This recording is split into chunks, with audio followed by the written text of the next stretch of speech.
El agua del lago de la media luna permanecía inmóvil como un espejo, reflejando el cielo anaranjado del atardecer de agosto. El aire espeso cargaba el aroma húmedo de los juncos que bordeaban la orilla, mientras los grillos comenzaban su sinfonía nocturna entre las rocas volcánicas que rodeaban este cuerpo de agua natural en las afueras de San Luis Potosí. El lugar, conocido por los locales como un refugio de aguas termales y paz absoluta, guardaba esa quietud inquietante que solo se encuentra en parajes completamente aislados de la civilización. Santiago Morales ajustó la correa de su mochila Jansport azul mientras observaba el paisaje que se extendía ante él. A sus 19 años, había heredado de su padre la pasión por la fotografía y llevaba consigo una cámara digital Canon que había comprado con sus ahorros de mesero. Sus ojos castaños brillaban con la emoción de quien está a punto de vivir una aventura que recordará para siempre. «¡Ya llegamos!», gritó Héctor Luna desde el asiento del conductor de la camioneta Ford Explorer plateada mientras apagaba el motor. A los 20 años, Héctor era el más alto del grupo, con esa confianza natural de quien siempre había sido el líder en cualquier situación. Había organizado este viaje después de semanas de convencer a sus padres y reunir el dinero necesario para la gasolina y las provisiones. Valeria Cruz fue la primera en saltar del vehículo, sus zapatillas deportivas tocando la tierra rojiza que caracterizaba la región. Con 18 años recién cumplidos, estudiaba comunicación en la universidad local y había insistido en documentar todo el viaje para su blog personal. Su cabello negro recogido en una cola de caballo se movía con la brisa tibia que venía del agua. «¡Este lugar es perfecto!», exclamó Lucía Herrera, de 19 años, mientras sacaba su teléfono para tomar las primeras fotos. Era la más pequeña del grupo, pero su energía contagiosa siempre lograba animar cualquier reunión. Estudiaba diseño gráfico y tenía el ojo artístico para captar los mejores ángulos. Marco Beltrán, el mayor a los 21 años, se movía con la tranquilidad de quien había acampado muchas veces antes. Sus padres tenían un pequeño negocio de artesanías en el centro histórico de San Luis Potosí, y él había crecido escuchando historias de los antiguos pobladores de la región. Conocía el lago desde la infancia, cuando su abuelo lo llevaba a pescar los fines de semana. Mi abuelo siempre decía que este lago tenía algo especial», comentó Marco mientras descargaba las bolsas de dormir del maletero. Decía que el agua brotaba directamente del corazón de la tierra, que por eso nunca se secaba, ni siquiera en las peores sequías. El grupo había elegido este destino específicamente porque buscaban desconectarse del mundo. El lago de la media luna se encontraba a casi 2 horas de distancia de la ciudad por carreteras secundarias que serpenteaban entre campos de agave y pequeños poblados donde el tiempo parecía haberse detenido décadas atrás. No había cobertura de telefonía celular en el área, lo cual era exactamente lo que querían. 3 días sin redes sociales, sin llamadas de trabajo, sin las presiones constantes de la vida universitaria. Mientras armaban el campamento, el sol comenzó a ocultarse detrás de los cerros que rodeaban el lago. La temperatura, que había alcanzado los 32 grados centígrados durante el día, empezaba a descender hacia los agradables 24 grados de la noche potosina. Las luciérnagas aparecieron entre la vegetación, creando pequeños destellos de luz que se reflejaban en la superficie cristalina del agua.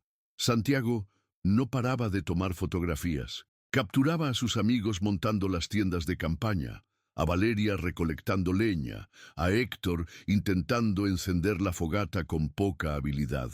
Cada imagen era un momento congelado en el tiempo, un recuerdo que planeaban atesorar para siempre.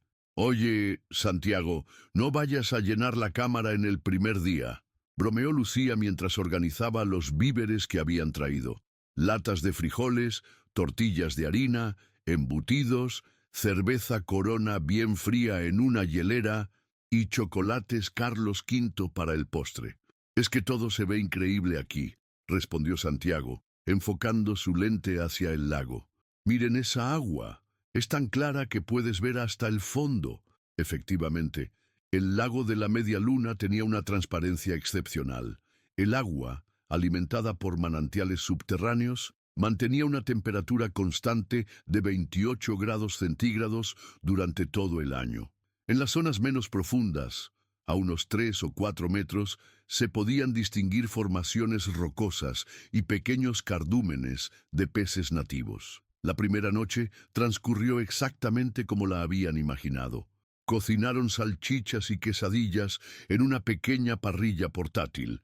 Cantaron canciones acompañados por la guitarra que había traído Marco y se quedaron despiertos hasta altas horas contando historias y planeando las actividades del día siguiente.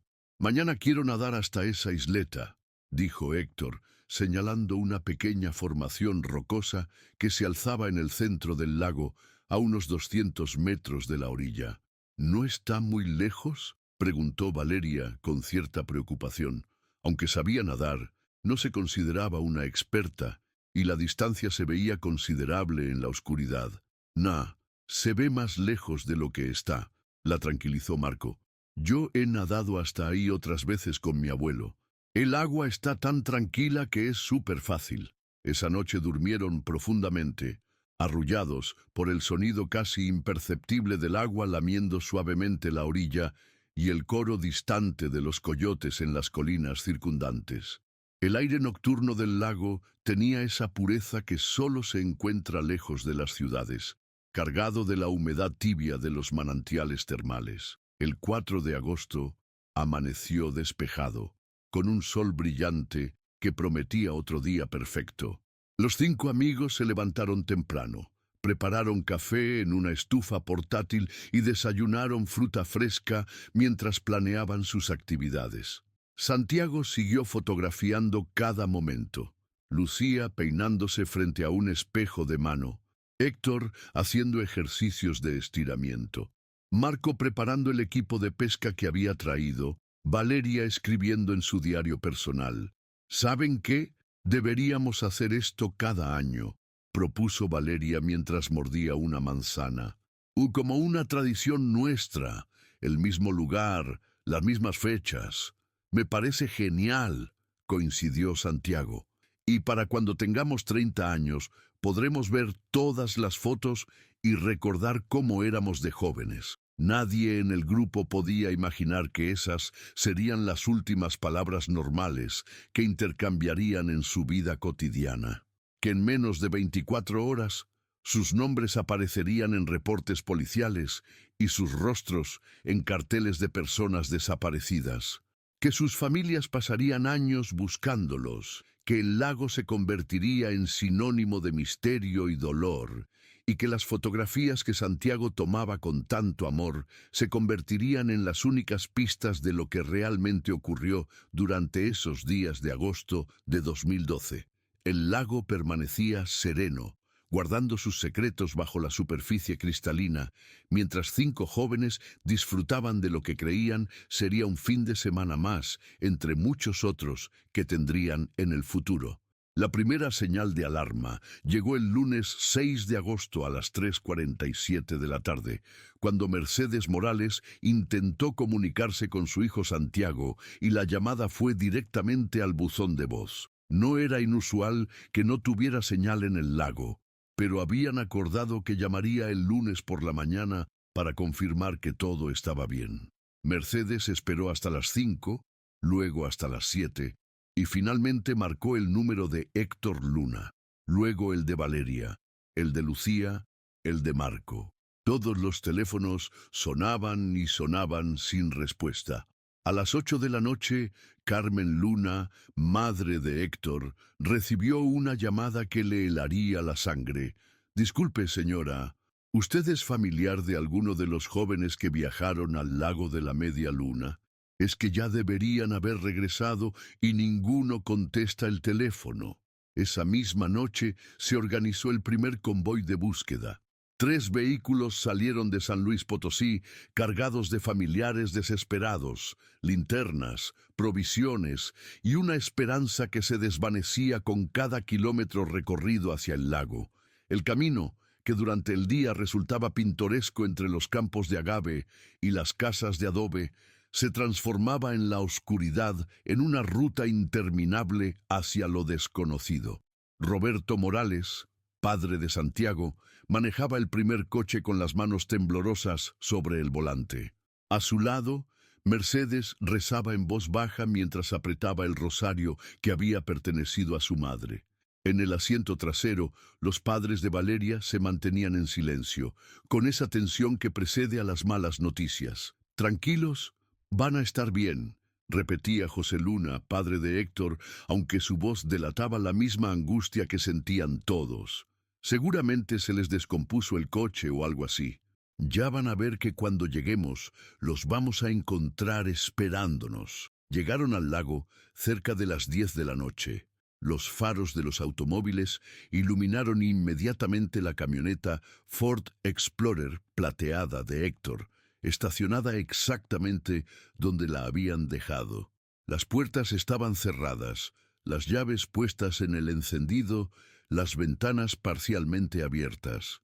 Todo parecía normal, excepto por la ausencia total de sus hijos. Las tiendas de campaña seguían armadas, pero vacías. Los sacos de dormir estaban extendidos como si sus ocupantes hubieran planeado regresar. La parrilla portátil conservaba restos de cenizas. Las latas de cerveza permanecían ordenadas junto a la hielera, que aún tenía hielo parcialmente derretido. Era como si los 5 jóvenes hubieran desaparecido en medio de sus actividades cotidianas. Mercedes fue la primera en gritar el nombre de su hijo. «¡Santiago! ¡Santiago, mijo!». Su voz se perdía en la inmensidad del lago, rebotando débilmente contra los cerros circundantes antes de disolverse en el silencio nocturno.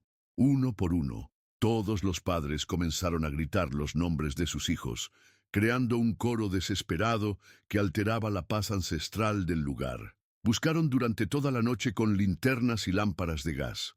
Revisaron cada metro de la orilla, se adentraron en la vegetación circundante, exploraron las pequeñas cuevas naturales que se formaban entre las rocas volcánicas. José Luna, que había servido en el ejército, organizó la búsqueda de manera sistemática, dividiendo el área en secciones para no dejar ningún punto sin revisar. Al amanecer del martes 7 de agosto, llamaron a las autoridades. La policía estatal llegó al lago cerca del mediodía, en 2 patrullas que levantaron una nube de polvo rojizo al frenar junto a la orilla. El comandante Raúl Vázquez, un hombre de 50 años con experiencia en casos de personas desaparecidas, observó la escena con ojo profesional mientras los padres le relataban los hechos, atropellándose unos a otros, interrumpiéndose, repitiendo detalles, buscando desesperadamente alguna explicación lógica. Lo primero que debemos hacer es descartar que se hayan ido por voluntad propia, explicó Vázquez con esa frialdad que caracteriza a quienes han visto demasiados casos similares. ¿Alguno de los jóvenes tenía problemas familiares, económicos, sentimentales? Las familias negaron rotundamente. Santiago era un estudiante ejemplar de ingeniería. Héctor trabajaba en el taller mecánico de su tío y ahorraba para abrir su propio negocio. Valeria acababa de conseguir una beca para estudiar en Monterrey. Lucía estaba emocionada por una exposición de sus diseños. Marco había empezado a salir con una chica del barrio. Todos tenían proyectos, planes, razones para vivir. ¿Llevaban dinero en efectivo? ¿Joyas? ¿Algo que pudiera atraer a delincuentes? Tampoco. El campamento no mostraba señales de violencia o robo. La camioneta conservaba el estéreo, las llantas, todo estaba intacto. Las pertenencias personales de los jóvenes permanecían en su lugar. Ropa doblada dentro de las tiendas, productos de higiene personal, libros, una guitarra, hasta las carteras con dinero y documentos. La búsqueda oficial comenzó esa misma tarde. Policías estatales y elementos de protección civil peinaron meticulosamente los alrededores del lago. Utilizaron lanchas para inspeccionar las zonas más profundas. Buzos especializados descendieron hasta los 12 metros de profundidad máxima que alcanzaba el cuerpo de agua. Equipos caninos rastrearon posibles rutas de escape o escape hacia los cerros circundantes. Durante 5 días buscaron sin descanso. Las familias habían establecido un campamento improvisado junto al lago, negándose a regresar a casa sin respuestas. Mercedes cocinaba para todos los rescatistas. Carmen organizaba las comunicaciones con más familiares que llegaban desde otros estados.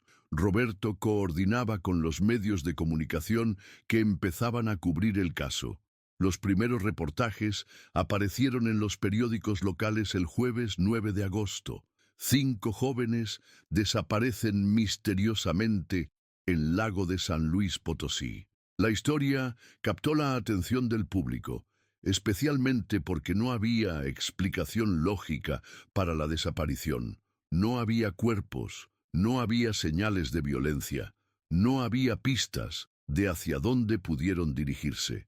El comandante Vázquez amplió el operativo de búsqueda a un radio de 20 kilómetros. Se revisaron todos los poblados cercanos. Se entrevistó a los pocos habitantes de las rancherías aisladas. Se inspeccionaron pozos, minas abandonadas, cuevas naturales. Nada. Era como si los 5 jóvenes hubieran sido absorbidos por la tierra misma. En mis 25 años de servicio nunca había visto algo así, confesó Vázquez a los reporteros. Normalmente, cuando alguien desaparece, siempre queda alguna pista. Ropa desgarrada, señales de lucha, huellas, algo. Aquí no hay absolutamente nada que nos indique qué ocurrió. Las teorías comenzaron a multiplicarse. Algunos hablaban de secuestro, aunque no había demanda de rescate. Otros sugerían que pudieron haberse ahogado, pero los buzos no encontraron cuerpos en el fondo del lago. Los más supersticiosos mencionaban las leyendas locales sobre el lago. Historias que los abuelos contaban sobre espíritus del agua que se llevaban a los jóvenes imprudentes. Don Aurelio Vega, un anciano de 80 años que vivía en el rancho más cercano al lago, fue uno de los últimos en ser entrevistado por las autoridades. Había conocido el lugar desde niño, cuando pastoreaba cabras en los cerros circundantes junto a su padre. «Yo los vi el sábado por la tarde», declaró con voz temblorosa. Estaban nadando y gritando de la alegría, como hacen todos los jóvenes. Se veían contentos, normales, pero ese lago no es como otros. Mi papá siempre decía que había que respetarlo. ¿Qué había visto exactamente? ¿A qué hora?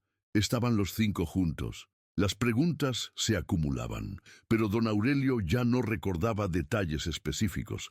La edad y la impresión del momento habían fragmentado su memoria en retazos confusos que no ayudaban a esclarecer el misterio. El domingo 12 de agosto, una semana después de la desaparición, las autoridades suspendieron oficialmente la búsqueda. Habían agotado todos los recursos disponibles, explorado todas las posibilidades, seguido todas las pistas. El caso pasaría al archivo de personas desaparecidas, donde se mantendría abierto indefinidamente, esperando nuevas evidencias que parecían no llegar nunca. Los padres regresaron a San Luis Potosí con el corazón destrozado, pero no se dieron por vencidos. Organizaron sus propias búsquedas los fines de semana, contrataron detectives privados, ofrecieron recompensas por información, pegaron carteles en toda la región. La imagen de los 5 amigos sonrientes se volvió familiar en postes, muros, comercios. Se busca información sobre Santiago Morales, Héctor Luna, Valeria Cruz, Lucía Herrera, Marco Beltrán, desaparecidos desde el 4 de agosto de 2012 en el lago de la Media Luna. Mercedes Morales dejó de trabajar para dedicarse completamente a la búsqueda de su hijo. Cada mañana despertaba con la esperanza de recibir una llamada, un mensaje, cualquier noticia que indicara que Santiago estaba vivo. Cada noche se acostaba con la misma pregunta torturándola. ¿Qué había pasado realmente en ese lago? Los años comenzaron a pasar, 2013, 2014, 2015. Las esperanzas se desvanecían gradualmente, pero las familias seguían buscando. El lago de la Media Luna se convirtió en un lugar de peregrinación para ellos, un sitio sagrado y maldito al mismo tiempo, donde habían visto por última vez a sus hijos con vida. El tiempo transformó el dolor en una herida crónica. Los padres envejecieron prematuramente, desarrollaron canas, arrugas, problemas de salud relacionados con el estrés constante. Las madres se unieron en un grupo de apoyo que se reunía cada viernes por la tarde en la casa de Mercedes, compartiendo lágrimas, recuerdos y la esperanza cada vez más frágil de que algún día tendrían respuestas. Mientras tanto, el lago de la Media Luna recuperó su tranquilidad ancestral. Los turistas ocasionales que llegaban sin conocer la historia encontraban un lugar hermoso y pacífico, perfecto para acampar y nadar. Algunos lugareños les contaban sobre la desaparición, otros preferían no mencionar el tema. El lago guardaba sus secretos bajo la superficie cristalina, indiferente al dolor humano que había causado, esperando pacientemente a que alguien descubriera la verdad que yacía oculta en sus profundidades. El 15 de marzo de 2020, 8 años después de la desaparición, el biólogo marino Dr. Alejandro Restrepo piloteaba un dron especializado sobre las aguas del lago de la Media Luna como parte de un estudio sobre el impacto del cambio climático en los ecosistemas acuáticos de México. Su equipo de la Universidad Autónoma de San Luis Potosí había elegido este cuerpo de agua precisamente por su aislamiento y su naturaleza prístina, sin saber que estaba sobrevolando el escenario de uno de los misterios sin resolver más intrigantes de la región. El dron DJI Phantom 4 Pro descendía lentamente sobre la superficie del lago, sus cámaras de alta definición capturando imágenes detalladas del fondo rocoso a través del agua cristalina. Restrepo, un hombre meticuloso de 42 años, observaba las imágenes en tiempo real desde la pantalla de su tablet mientras tomaba notas sobre la temperatura del agua, la visibilidad, la presencia de vida acuática. La transparencia es excepcional, murmuró para sí mismo mientras dirigía el dron hacia la orilla este del lago, una zona que pocos visitantes exploraban debido a su difícil acceso por tierra. Puedo ver claramente hasta los 8 metros de profundidad. Era su tercer día de trabajo en el lago. Los primeros 2 había concentrado sus estudios en la zona central y oeste, donde el agua alcanzaba su mayor profundidad. Ahora exploraba los márgenes, buscando evidencias de erosión, cambios en la vegetación acuática o alteraciones en los patrones de sedimentación que pudieran indicar modificaciones ambientales. El dron se desplazaba metódicamente, siguiendo una grilla preestablecida para asegurar una cobertura completa del área. Las imágenes mostraban el fondo pedregoso típico de los lagos de origen volcánico, rocas de basalto cubiertas por una fina capa de limo, pequeñas formaciones coralinas, cardúmenes de peces nativos que se alejaban ante la sombra del dron. A las 11:42 de la mañana, mientras exploraba una zona particularmente poco profunda cerca de la orilla noreste, algo en la pantalla llamó su atención. Entre las rocas y la vegetación acuática se distinguía un objeto que no pertenecía al paisaje natural, algo azul, parcialmente enterrado en el sedimento, que contrastaba claramente con los tonos terrosos del fondo. ¿Qué será eso?, se preguntó en voz alta, dirigiendo el dron para obtener una mejor perspectiva. Activó la función de zoom de la cámara y lo que vio lo dejó sin aliento. Era indudablemente una mochila de tela azul que había permanecido sumergida durante años, parcialmente cubierta por limo y algas, pero claramente visible. Restrepo conocía la historia de los 5 jóvenes desaparecidos. Como cualquier persona que hubiera vivido en San Luis Potosí durante la última década, había escuchado sobre el caso Había visto los carteles de búsqueda, había leído las noticias, pero nunca imaginó que su investigación científica se cruzaría con ese misterio sin resolver. Con manos temblorosas, activó la función de grabación y comenzó a documentar meticulosamente el hallazgo. Capturó imágenes desde múltiples ángulos, registró las coordenadas exactas, midió la profundidad del agua en ese punto, 2.3 metros. La mochila se encontraba a unos 40 metros de la orilla, en una zona donde raramente nadaban los visitantes debido a las rocas sumergidas y la vegetación densa. Lo que más lo impactó fue el estado de conservación del objeto. El agua del lago, con su alta concentración de minerales y su temperatura constante, había actuado como un conservante natural. La mochila, aunque cubierta de sedimento y algas, mantenía su forma original. Las cremalleras parecían intactas. El material no mostraba signos severos de deterioro. Inmediatamente suspendió su trabajo de investigación y contactó a las autoridades. La primera llamada fue al comandante de la Policía Estatal, la segunda al Ministerio Público, la tercera a la universidad para reportar el hallazgo y solicitar apoyo logístico. Para las 2 de la tarde, el lago se había transformado nuevamente en el centro de una operación de rescate. El comandante Raúl Vázquez, quien 8 años antes había dirigido la búsqueda original, llegó al lago acompañado de un equipo de buzos especializados y peritos forenses.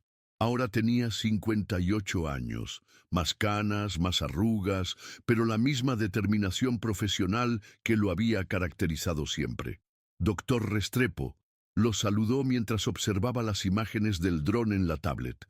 ¿Está seguro de que es una mochila? ¿No podría ser basura, algún objeto arrojado por turistas? Completamente seguro, comandante, respondió Restrepo señalando la pantalla. Observe la forma, el color, la posición. Claramente es una mochila escolar o de excursión, y por el nivel de sedimentación que la cubre, lleva años ahí abajo. Vázquez estudió las imágenes con detenimiento. La experiencia le había enseñado a ser escéptico, a no dejarse llevar por las emociones o las esperanzas, pero lo que veía en la pantalla era inequívoco. Después de 8 años sin pistas, finalmente tenían algo concreto, algo tangible que podría arrojar luz sobre el destino de los 5 jóvenes. La operación de rescate comenzó inmediatamente. Los buzos descendieron con cámaras subacuáticas para documentar la posición exacta del objeto antes de moverlo. Las imágenes que transmitían a la superficie confirmaron lo que el dron había captado. Una mochila azul Jansport, parcialmente enterrada en el sedimento, con las correas extendidas, como si hubiera sido arrastrada por las corrientes subacuáneas antes de quedar atrapada entre las rocas. Mercedes Morales recibió la llamada a las 4:30 de la tarde mientras preparaba la comida en la cocina de su casa. Al escuchar la voz del comandante Vázquez, su corazón se aceleró inmediatamente. Durante 8 años, cada llamada inesperada había despertado la esperanza de noticias sobre Santiago. Señora Morales, necesito que venga al lago. Hemos encontrado algo que podría estar relacionado con la desaparición de su hijo y sus amigos. Mercedes dejó caer el cucharón de madera que tenía en la mano. ¿Qué encontraron? ¿Es Santiago? ¿Está vivo? Señora, por favor mantenga la calma. Encontramos una mochila en el fondo del lago. Necesitamos que usted y los demás familiares vengan para ayudarnos a identificar si pertenece a alguno de los jóvenes. El viaje al lago se convirtió en una procesión silenciosa de esperanza y terror. Mercedes viajó junto con Carmen Luna, Roberto Morales y los padres de Valeria, Lucía y Marco. Nadie hablaba durante el trayecto, cada uno perdido en sus pensamientos, preguntándose qué significaba este hallazgo, qué respuestas podría contener una simple mochila. Cuando llegaron al lago, el operativo estaba en pleno desarrollo. Los buzos habían extraído exitosamente la mochila y la habían colocado en una mesa de trabajo improvisada. rodeada de equipos forenses y cámaras de documentación. El objeto, aún goteando agua del lago, se veía pequeño y frágil bajo las luces artificiales que habían instalado para la investigación. Mercedes se acercó lentamente, con el corazón latiendo tan fuerte que podía escucharlo en sus oídos. La mochila era azul, del tamaño correcto, de la marca correcta, pero después de 8 años bajo el agua, resultaba difícil hacer una identificación definitiva solo por la apariencia externa. ¿Pueden abrirla?, preguntó con voz temblorosa. El perito forense, un hombre joven con guantes de látex y mascarilla, asintió. Procedemos con mucho cuidado, señora. El agua puede haber dañado el contenido, pero la mochila parece haber protegido relativamente bien lo que hay adentro. Las cremalleras, sorprendentemente, aún funcionaban. El agua mineral del lago había actuado como un conservante, evitando la corrosión severa que habría ocurrido en otros ambientes. Con movimientos precisos y delicados, el perito comenzó a abrir la mochila. Lo primero que extrajeron fue ropa. Una camiseta de algodón, shorts de baño, una sudadera con el logo de la Universidad Autónoma de San Luis Potosí. Las prendas, aunque empapadas y manchadas, conservaban sus colores originales. Mercedes reconoció inmediatamente la sudadera. Se la había regalado a Santiago el día que fue aceptado en la carrera de ingeniería. Pero lo que realmente confirmó la identidad del propietario fueron los objetos siguientes: una cartera de piel con documentos de identidad protegidos en una bolsa de plástico, llaves de casa y, finalmente, el tesoro más valioso, una pequeña bolsa impermeable que contenía una cámara digital Canon y varias tarjetas de memoria SD. «Es de Santiago», susurró Mercedes, con lágrimas rodando por sus mejillas. «Es la mochila de mi hijo».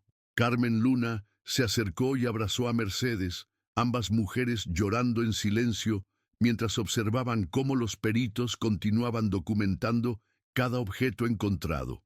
Después de 8 años de preguntas sin respuesta, finalmente tenían algo concreto, algo que había pertenecido a sus hijos desaparecidos. Pero lo más intrigante del hallazgo no era la mochila en sí, sino lo que contenía. Las tarjetas de memoria de la cámara habían permanecido relativamente protegidas dentro de la bolsa impermeable. Si las fotografías habían sobrevivido, podrían contener las últimas imágenes de los 5 amigos con vida, posiblemente pistas sobre lo que había ocurrido durante esos días fatídicos de agosto de 2012. El comandante Vázquez organizó el traslado inmediato de toda la evidencia a los laboratorios forenses de San Luis Potosí. Las tarjetas de memoria requerirían un tratamiento especializado para recuperar la información sin dañar los datos almacenados. Mientras los técnicos preparaban el equipo para el traslado, Mercedes no podía dejar de mirar la mochila de su hijo. Durante 8 años había imaginado este momento, encontrar algo, cualquier cosa que le diera respuestas sobre el destino de Santiago. Pero ahora que lo tenía frente a ella, se daba cuenta de que cada respuesta traería nuevas preguntas. ¿Cómo había llegado la mochila a esa parte del lago? ¿Por qué estaba tan lejos de la orilla donde habían acampado? ¿Qué mostraban las fotografías que Santiago había tomado durante sus últimos días? Don Aurelio Vega, el anciano que había sido testigo de los jóvenes el día de su desaparición, se acercó al grupo de familiares mientras los peritos terminaban su trabajo. Con sus 88 años, caminaba lentamente apoyándose en un bastón de madera tallada que él mismo había fabricado. «Señora», le dijo a Mercedes con voz suave, «yo sabía que algún día el lago devolvería algo. Los secretos no se pueden guardar para siempre, ni siquiera en el agua más profunda». Mercedes lo miró con los ojos enrojecidos por las lágrimas. «Don Aurelio, ¿usted recuerda algo más de aquel día? Cualquier detalle, por pequeño que sea, podría ayudarnos». El anciano observó hacia el lago, como si estuviera viendo nuevamente esa tarde de agosto de 8 años atrás. «Recuerdo que gritaban mucho ese día, pero era de alegría, como todos los jóvenes. Se oían sus voces hasta en mi rancho. Después, cuando ya era muy tarde, dejaron de gritarse. Pensé que se habían dormido, que habían apagado la música. Pero ahora que lo pienso, era muy temprano para que se durmieran. Apenas estaba oscureciendo. Sus palabras quedaron flotando en el aire como una nueva pieza de un rompecabezas que llevaba 8 años esperando ser armado. El sol comenzaba a ponerse sobre el lago de la media luna, creando los mismos reflejos dorados que Santiago había fotografiado durante su última aventura. Solo que ahora, esos reflejos iluminaban una escena muy diferente, la de familias que finalmente tenían una pista sobre el destino de sus hijos, aunque aún no sabían hacia dónde los conduciría. El laboratorio forense de la Procuraduría General de San Luis Potosí se encontraba en absoluto silencio a las 9:15 de la mañana del 17 de marzo de 2020, cuando el técnico especialista Ricardo Hernández insertó la primera tarjeta de memoria SD en el lector conectado a su computadora. Las familias de los 5 jóvenes desaparecidos aguardaban en la sala de espera, acompañadas por el comandante Vázquez y el fiscal especial asignado al caso, licenciado Miguel Ángel Cortés.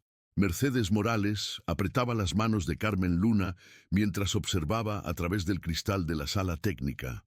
Después de 8 años de incertidumbre, estaban a punto de ver las últimas imágenes de sus hijos con vida. Las emociones se mezclaban en su pecho.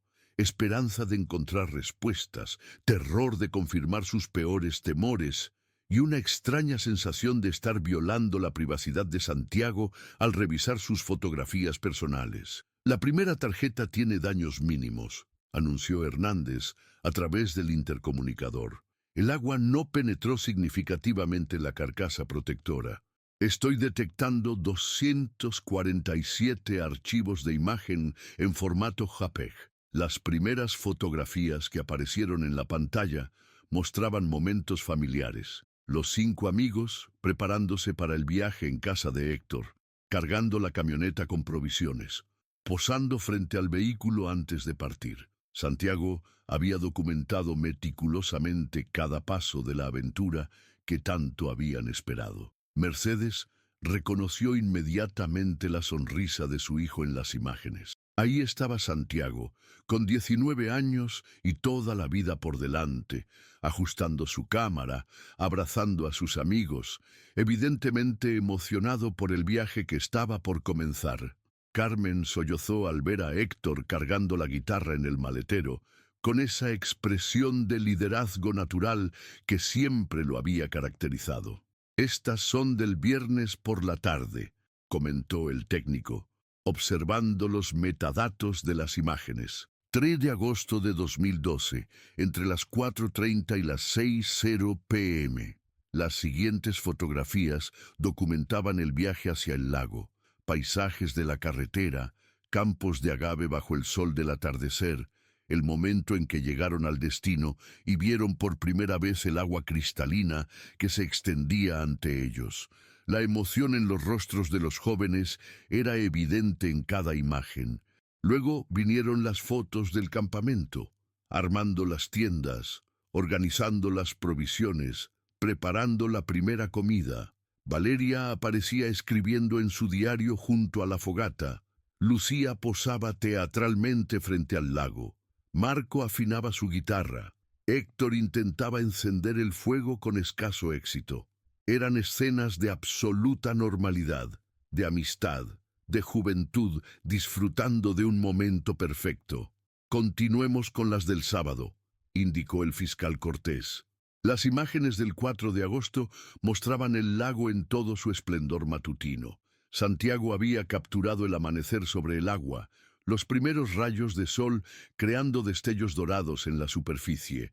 Sus amigos aparecían desayunando, bañándose en el lago, relajándose bajo el sol. Todo parecía transcurrir con absoluta tranquilidad. Una serie de fotografías mostraba a los 5 jóvenes nadando hacia la pequeña isla rocosa que se alzaba en el centro del lago. Las imágenes habían sido tomadas desde la orilla, probablemente por Santiago antes de unirse al grupo. Se podía ver claramente a Héctor liderando la expedición acuática, seguido por Marco, Valeria, Lucía y finalmente Santiago mismo, quien había configurado el temporizador de la cámara para incluirse en las últimas fotos. «Miren esto», señaló Hernández, ampliando una de las imágenes. Esta foto fue tomada desde la isla, mirando hacia la orilla donde tenían el campamento. Pueden ver las tiendas, la camioneta, todo el equipo. La perspectiva desde la isla ofrecía una vista panorámica del campamento. Era evidente que los jóvenes habían logrado nadar hasta allí sin problemas y habían pasado tiempo explorando la pequeña formación rocosa. En las fotografías se veían sonriendo, posando, disfrutando de la aventura. Pero lo que llamó la atención del fiscal Cortés fue la hora registrada en los metadatos. Las últimas fotos en la isla habían sido tomadas a las 2:47 p.m. del sábado 4 de agosto. ¿Hay más fotografías después de esa hora?, preguntó. Hernández continuó revisando la tarjeta. Sí, hay unas 30 imágenes más. Las últimas son del sábado por la tarde. Lo que siguió desconcertó a todos los presentes. Las fotografías posteriores mostraban únicamente a 4 de los 5 amigos: Héctor, Valeria, Lucía y Marco. Santiago aparentemente había permanecido como el fotógrafo del grupo, pero en ninguna imagen posterior se veía a él mismo junto con sus amigos. Las fotos mostraban a los 4 jóvenes de regreso en la orilla, secándose, cambiándose de ropa, preparando la comida de la tarde.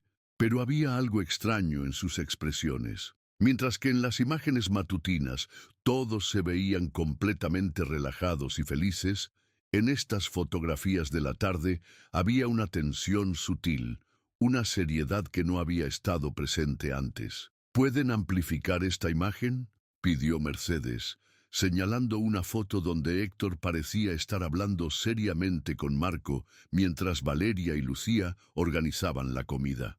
La ampliación reveló detalles inquietantes. Héctor tenía una expresión preocupada.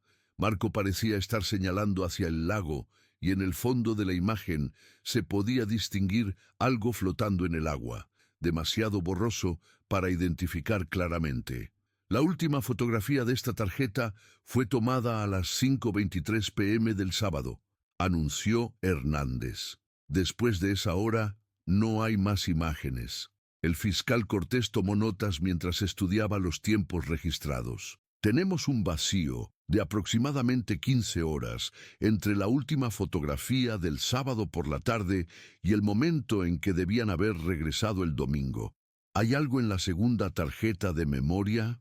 Hernández insertó la segunda tarjeta SD, que estaba en peores condiciones que la primera. El agua había penetrado parcialmente la carcasa y varios archivos mostraban signos de corrupción. Sin embargo, logró recuperar 23 imágenes adicionales. Estas últimas fotografías fueron las más desconcertantes de todas. Las primeras mostraban a los 4 amigos nuevamente en el agua, pero esta vez durante la noche.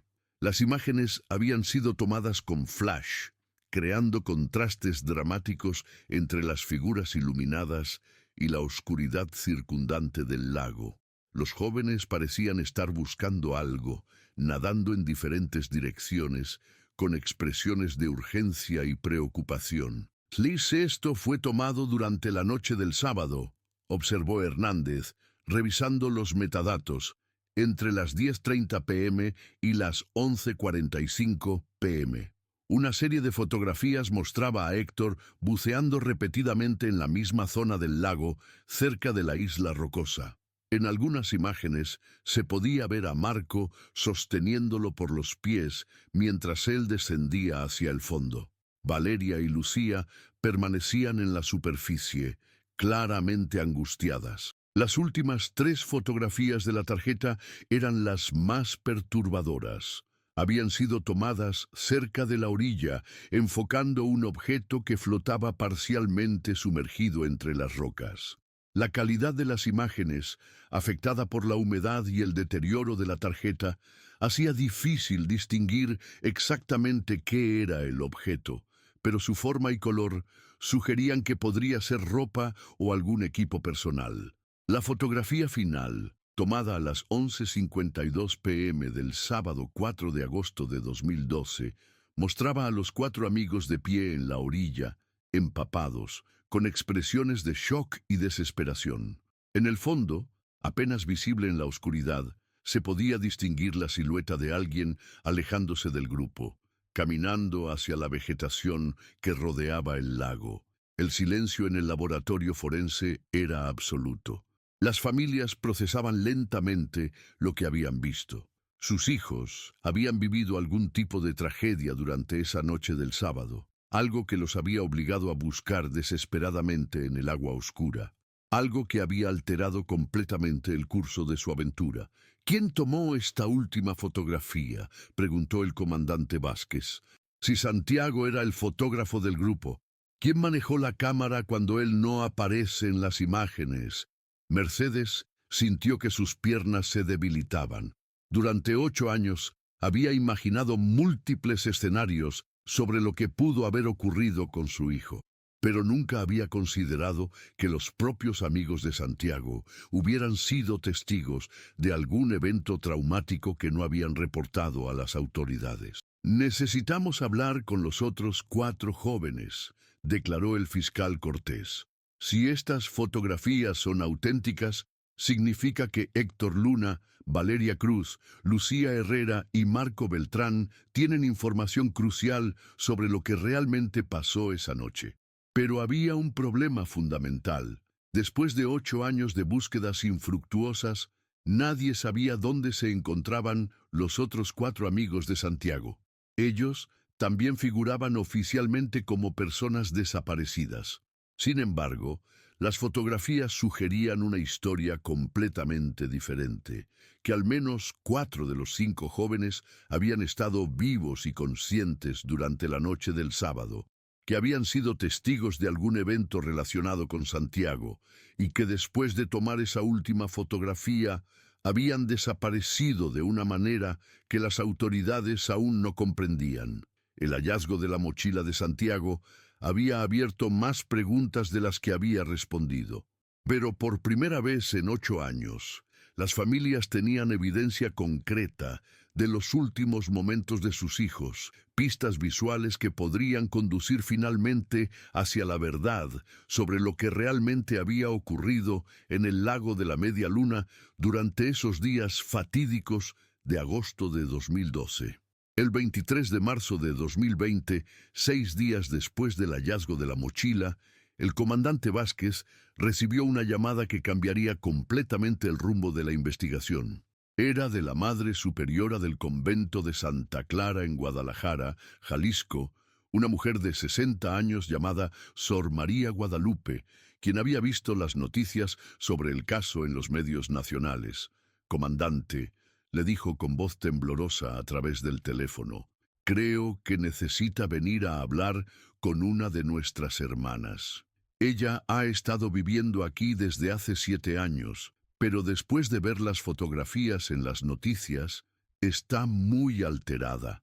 Dice que conoce a esos jóvenes». 3 horas después, Vázquez viajaba hacia Guadalajara acompañado del fiscal Cortés y Mercedes Morales, quien había insistido en ir a pesar de la resistencia inicial de las autoridades. El convento se encontraba en una zona tranquila de la ciudad, rodeado de muros altos y jardines cuidadosamente mantenidos, un refugio de paz que contrastaba dramáticamente con la turbulencia emocional que había caracterizado los últimos 8 años. Sor María Guadalupe los recibió en el pequeño locutorio del convento, una habitación sencilla con muebles de madera y un crucifijo colgado en la pared.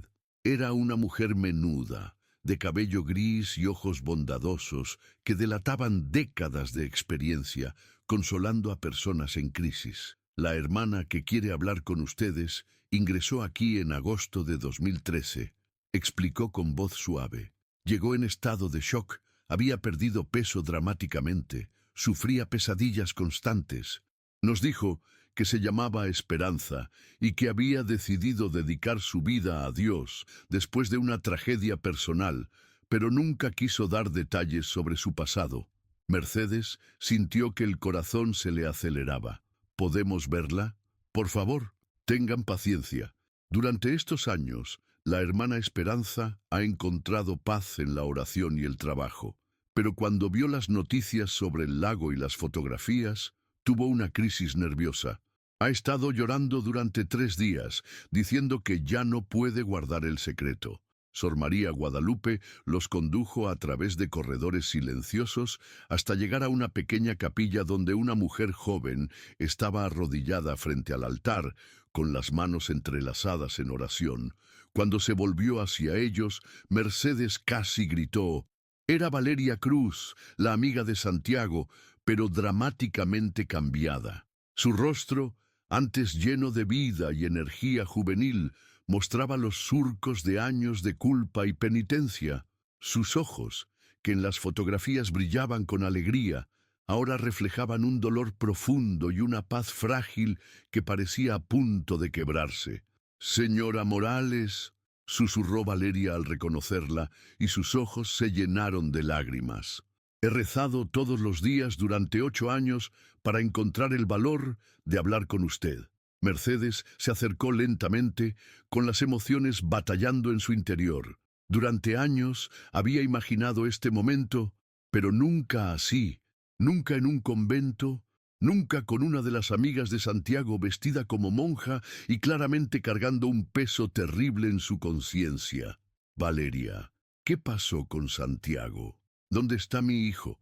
Valeria cerró los ojos y respiró profundamente, como si estuviera reuniendo fuerzas para revelar un secreto que había guardado durante casi una década. Cuando habló, su voz era apenas un susurro, pero cada palabra era clara y cargada de dolor. Santiago murió el sábado por la tarde, el 4 de agosto de 2012. Fue un accidente terrible, pero lo que pasó después, lo que hicimos después, fue peor que el accidente mismo. Los siguientes minutos transcurrieron en un silencio tenso mientras Valeria luchaba contra años de culpa y entrenamiento religioso que le había enseñado a mantener silencio sobre su pasado. Finalmente, comenzó a relatar los eventos que habían destruido 5 vidas jóvenes en una tarde de verano. Todo estaba yendo perfecto hasta que decidimos nadar hacia la isla por segunda vez. Comenzó, su voz ganando fuerza gradualmente. Santiago quería tomar más fotografías desde allí para el atardecer. Héctor dijo que era demasiado tarde, que la corriente podría ser más fuerte al final del día, pero Santiago insistió. Dijo que iba a ser la última oportunidad para las fotos perfectas. Según el relato de Valeria, Santiago había comenzado a nadar hacia la isla alrededor de las 3:30 de la tarde, llevando su cámara en una bolsa impermeable. Los otros 4 habían decidido quedarse en la orilla, pero cuando Santiago llegó a la mitad del camino, gritó que tenía calambre en la pierna derecha. Al principio pensamos que estaba bromeando, continuó Valeria, con lágrimas rodando por sus mejillas. Santiago siempre hacía chistes, siempre estaba jugando. Pero cuando dejó de moverse en el agua, cuando empezó a hundirse, nos dimos cuenta de que algo estaba terriblemente mal. Héctor había sido el primero en reaccionar, lanzándose al agua inmediatamente para rescatar a su amigo. Marco lo siguió, luego Valeria y finalmente Lucía, aunque ella era la nadadora más débil del grupo. Pero para cuando llegaron hasta Santiago, él ya había perdido la conciencia. El calambre, combinado con el esfuerzo de mantener la cámara a flote, había agotado sus fuerzas más rápido de lo que cualquiera había anticipado. Lo sacamos del agua, lo llevamos hasta la orilla, intentamos reanimarlo, relató Valeria, su voz quebrándose. Marcos sabía RCP por un curso que había tomado en la escuela. Trabajamos en Santiago durante más de 1 hora, pero ya no respondía. El grupo de jóvenes se había encontrado en una situación que ninguno de ellos estaba preparado para manejar. Tenían a su mejor amigo muerto, sin cobertura telefónica para llamar a emergencias, y estaban a horas de distancia de cualquier hospital o autoridad. Pero lo que siguió fue donde, según Valeria, habían tomado las decisiones que los habían perseguido durante 8 años. Héctor entró en pánico. Continuó. Dijo que nos iban a culpar, que dirían que fuimos negligentes, que no lo cuidamos bien. Recordó casos que había visto en las noticias donde jóvenes habían sido acusados de homicidio imprudencial en accidentes similares. La paranoia de Héctor había sido alimentada por su historial de problemas menores con la policía local. Había sido detenido 2 veces por peleas en bares y tenía miedo de que las autoridades no creyeran que la muerte de Santiago había sido un accidente. Marco, que venía de una familia con antecedentes penales, compartía esos temores. Decidimos esconder el cuerpo temporalmente, admitió Valeria, las palabras saliendo como una confesión que había estado reprimiendo durante años. La idea era regresar al día siguiente con ayuda, reportar que Santiago se había perdido durante una caminata y después encontrar el cuerpo de una manera que no nos implicara directamente. Pero el plan improvisado había fallado desde el inicio. Esa noche, después de esconder el cuerpo de Santiago en una cueva natural entre las rocas de la orilla opuesta del lago, el grupo había sido incapaz de dormir o pensar claramente. Las fotografías nocturnas que se habían encontrado en la cámara documentaban sus intentos desesperados de recuperar el cuerpo y llevarlo a una ubicación donde pudiera ser descubierto de manera natural. No podíamos encontrar la cueva en la oscuridad, explicó Valeria. Habíamos marcado el lugar con rocas, pero en la noche todo se veía diferente. Pasamos horas buscando, buceando, pero no logramos encontrar a Santiago. Al amanecer del domingo, exhaustos y aterrorizados, habían tomado una decisión aún más drástica: abandonar el campamento y huir, esperando que alguien más encontrara a Santiago y que ellos pudieran regresar días después, fingiendo sorpresa por la tragedia. Empacamos rápidamente y nos fuimos, confesó Valeria. Pero en el pánico, Santiago había perdido su mochila durante el accidente, y cuando la estábamos buscando en el agua, la corriente la arrastró lejos de donde podíamos alcanzarla. Decidimos dejarla ahí y irnos. El comandante Vázquez había escuchado el relato completo sin interrumpir, tomando notas meticulosas. Ahora tenía una pregunta crucial. Valeria, ¿dónde están Héctor, Marco y Lucía? ¿Qué les pasó después de que se fueron del lago? La respuesta de Valeria reveló la dimensión completa de la tragedia que había comenzado con un simple accidente. Los 4 jóvenes supervivientes habían decidido separarse y crear nuevas identidades, con la esperanza de que nunca fueran conectados con la desaparición de Santiago. Habían prometido no contactarse entre ellos nunca más, para evitar dejar rastros que las autoridades pudieran seguir. Héctor se fue a Tijuana, cambió su nombre a Roberto Vega y encontró trabajo en una maquiladora, reveló Valeria. Marco se mudó a Mérida, se hizo llamar Carlos Mendoza y trabajaba en construcción la última vez que supe de él. Lucía no pudo soportar la culpa. Se suicidó en Monterrey en diciembre de 2014. Mercedes sintió como si le hubieran dado un golpe físico. Durante 8 años había mantenido la esperanza de que su hijo estuviera vivo en algún lugar, pero también había desarrollado cariño por sus amigos, especialmente por Lucía, a quien consideraba como una hija. Saber que la joven había muerto por la culpa de guardar el secreto sobre Santiago la devastó completamente. ¿Dónde está el cuerpo de mi hijo?, preguntó Mercedes con voz quebrada. Valeria describió la ubicación aproximada de la cueva donde habían escondido a Santiago 8 años atrás. Era en la orilla opuesta del lago, entre formaciones rocosas que se volvían inaccesibles desde tierra durante ciertas épocas del año. Explicó que habían elegido ese lugar porque pensaron que sería temporalmente seguro, pero que después no habían podido regresar para recuperar el cuerpo. He vivido estos 8 años sabiendo que Santiago estaba solo en esa cueva, sabiendo que ustedes lo buscaban y sufrían sin encontrar respuestas. sollozó Valeria. Traté de suicidarme 3 veces antes de llegar al convento. Sor María Guadalupe me salvó la vida, pero nunca pude contarle la verdad completa hasta ahora. El fiscal Cortés tenía ahora suficiente información para organizar una nueva búsqueda en el lago, esta vez dirigida específicamente hacia la zona que Valeria había descrito. También tendría que coordinar con las autoridades de Tijuana y Mérida para localizar a Héctor y Marco, quienes enfrentarían cargos por encubrimiento de muerte accidental y obstrucción de la justicia. Pero para Mercedes, las consideraciones legales eran secundarias. Después de 8 años de incertidumbre, finalmente sabía qué había pasado con Santiago. Su hijo había muerto haciendo lo que más le gustaba, capturando momentos hermosos con su cámara. Y aunque la forma en que sus amigos habían manejado la situación había causado años adicionales de sufrimiento, entendía que eran jóvenes aterrorizados que habían tomado decisiones terribles bajo una presión extrema. ¿Puedo verlo?, preguntó Mercedes a Valeria. Cuando lo encontremos, ¿puedo estar ahí? Valeria asintió, tomando las manos de Mercedes entre las suyas.